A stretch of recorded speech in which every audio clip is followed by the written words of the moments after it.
হরে কৃষ্ণ কৃষ্ণ কৃষ্ণ হরে হরে, হরে রাম রাম রাম হরে হরে। পূর্বে ভারতবর্ষে মুদ্রা রূপে কড়ি ব্যবহার করা হতো। 4 কড়িতে 1 গণ্ডা, 20 গণ্ডায় 1 পণ এবং 16 পণে 1 কাহন হতো। গোপীনাথ পট্টনায়কের রাজার কাছে 2 লক্ষ কাহন কড়ি বাকি ছিল। রাজা তার সেই ঋণ থেকে তাকে মুক্ত করে দেন, তাকে তার পূর্বপদে অধিষ্ঠিত করেন এবং বেতন দ্বিগুণ করে দেন। ভবানন্দের পুত্র সব মোর প্রিয়তম, ইহা সবাকারে আমি দেখি আত্মসম। শ্রী চৈতন্য মহাপ্রভুকে জানাবেন যে ভবানন্দ রায়ের পুত্রেরা সকলে আমার অত্যন্ত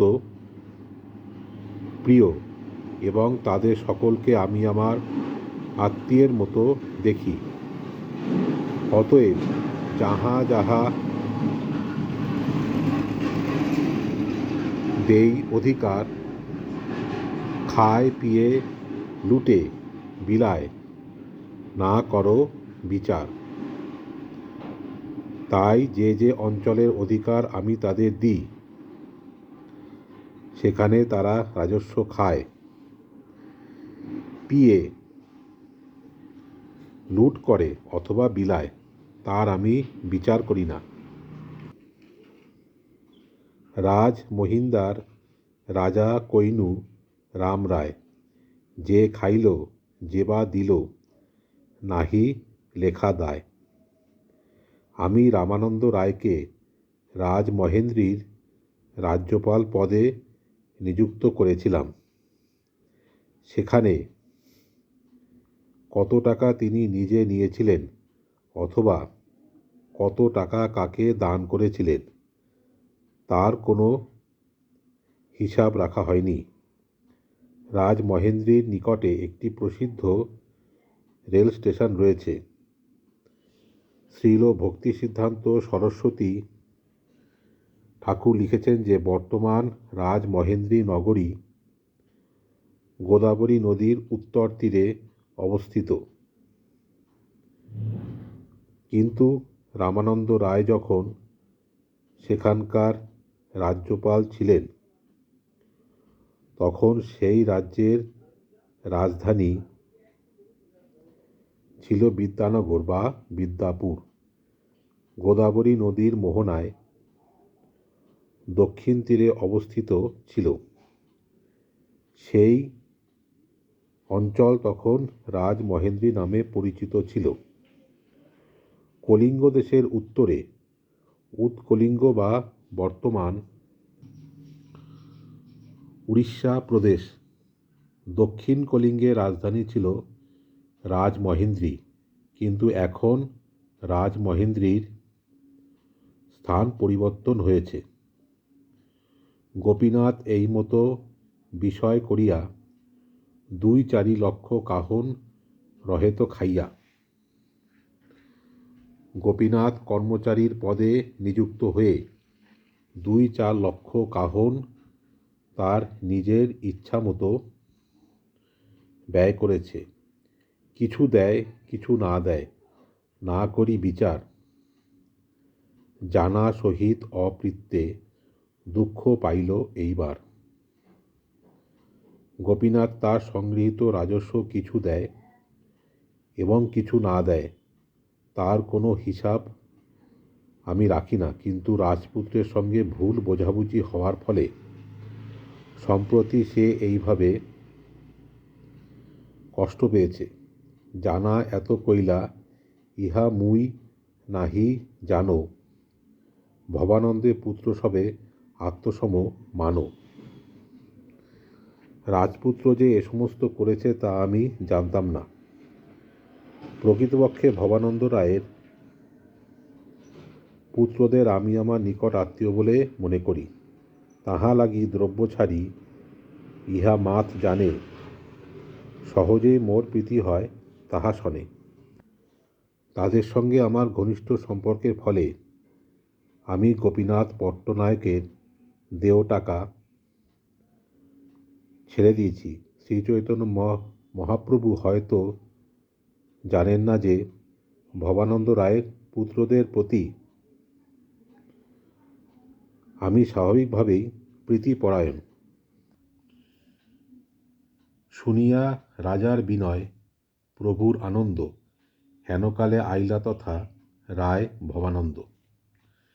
কাশী মিশ্রের কাছে রাজার এই বিনীত আচরণের কথা শুনে শ্রী চৈতন্য মহাপ্রভু অত্যন্ত আনন্দিত হলেন এবং সেই সময় ভবানন্দ রায় সেখানে এসে উপস্থিত হলেন। পঞ্চপুত্র সহিতে আসি পড়িলা চরণে, উঠাইয়া প্রভু তারে কইলা আলিঙ্গনে। ভবানন্দ রায় তাঁর 5 পুত্র সহ সেখানে এসে শ্রীচৈতন্য মহাপ্রভু শ্রীপাদপদ্মে পতিত হলেন এবং শ্রীচৈতন্য মহাপ্রভু তাঁকে উঠিয়ে আলিঙ্গন করলেন। রামানন্দ রায় আদি সবাই মিলিলা, ভবানন্দ রায় তবে বলিতে লাগিলা। এইভাবে রামানন্দ রায় প্রমুখ পঞ্চপুত্র সহ ভবানন্দ রায় শ্রী চৈতন্য মহাপ্রভুর সঙ্গে মিলিত হলেন এবং ভবানন্দ রায় তাঁকে বলতে লাগলেন, তোমার কিঙ্কর এই সব মোর কুল, এ বিপদে রাখি প্রভু পুনঃ নীলা মূল। তিনি বললেন, আমার পরিবারের সকলেই আপনার নিত্য দাস। আপনি আমাদের মহা বিপদ থেকে উদ্ধার করলেন, তাই যথাযোগ্য মূল্য দিয়ে আপনি আমাদের সকলকে কিনে নিয়েছেন। ভক্ত বাৎসল্য এবে প্রকট করিলা, পূর্বে যেন পঞ্চপাণ্ডবে বিপদে তাড়িলা। এইভাবে আপনি আপনার ভক্ত বাৎসল্য প্রকাশ করলেন, ঠিক যেভাবে পূর্বে আপনি পঞ্চপাণ্ডবদের মহাবিপদ থেকে উদ্ধার করেছিলেন। নেত ধটি মাথে গোপীনাথ চরণে পড়িলা, রাজার কৃপা বৃত্তান্ত সকল কহিলা। নেত ধটি মাথায় গোপীনাথ শ্রী চৈতন্য মহাপ্রভু শ্রী পাদপদ্মে পতিত হয়ে তার প্রতি মহারাজ প্রতাপরুদ্রের কৃপার কথা সবিস্তারে বর্ণনা করলেন। বাকি কৌরিবাদ আর দ্বিগুণ বর্তন কইলা, পুনঃ বিষয় দিয়া নেত ধটি পড়াইলা। তিনি বললেন, যে টাকা বাকি ছিল তা ছেড়ে দিয়ে আমার বেতন দ্বিগুণ করে দিয়ে এবং নেত ধটি পরিয়ে সম্মান প্রদর্শন করে আমাকে পুনরায় রাজকার্যে বহাল করেছেন। কাহা চাঙ্গের উপর সেই মরণ প্রমাদ, কাহা নেত ধটি পুনঃ এসব প্রসাদ। আমাকে চাঙ্গের উপরে চড়িয়ে মারবার আয়োজন করা হয়েছিল, কিন্তু তার পরিবর্তে পুনরায় নেত ধটি পরিয়ে আমাকে সম্মান প্রদর্শন করা হলো। এ সবই আপনার কৃপা।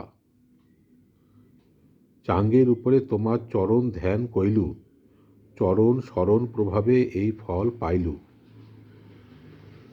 আমাকে যখন চাঙ্গের উপরে চড়ানো হয়েছিল তখন আমি আপনার শ্রী পাদপদ্মের ধ্যান